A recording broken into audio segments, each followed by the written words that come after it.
Ubay ibn Khalaf ndo mtu wa pekee aliyeuawa na bwana mtume Muhammad sallallahu alayhi wasallam katika vita vya Uhud.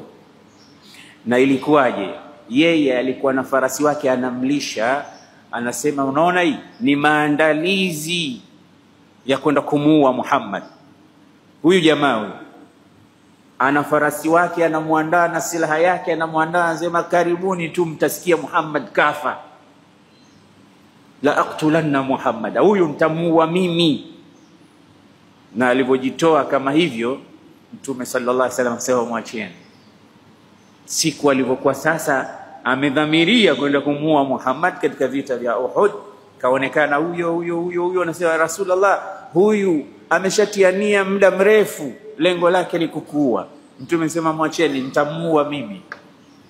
Mtume kachukua mikuki ile mirefu kutoka kwa mtu, kamrusha, na angalia umemscratch, haukumuingia kwenye mwili wala uliscratch tu mwili wake, akadondoka, akaanza kupiga kelele, jamani kishaniua Muhammad, hata haukukuchoma. Sasa maadamu kasema ataniua, mimi nitakufa.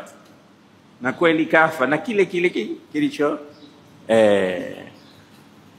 subhanallah, huyo ndio mtume wetu Muhammad.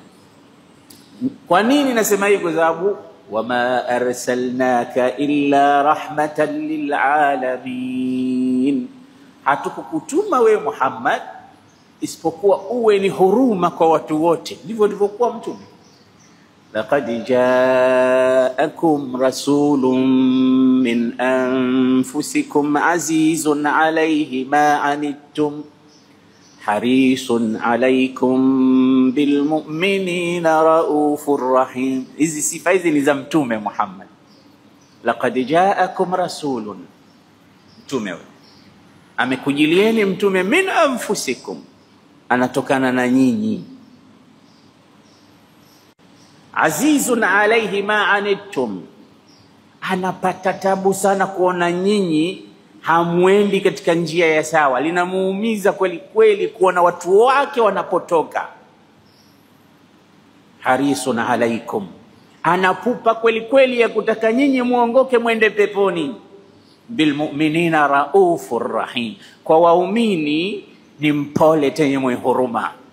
Hiyo ndo sifa ya bwana mtume Muhammad.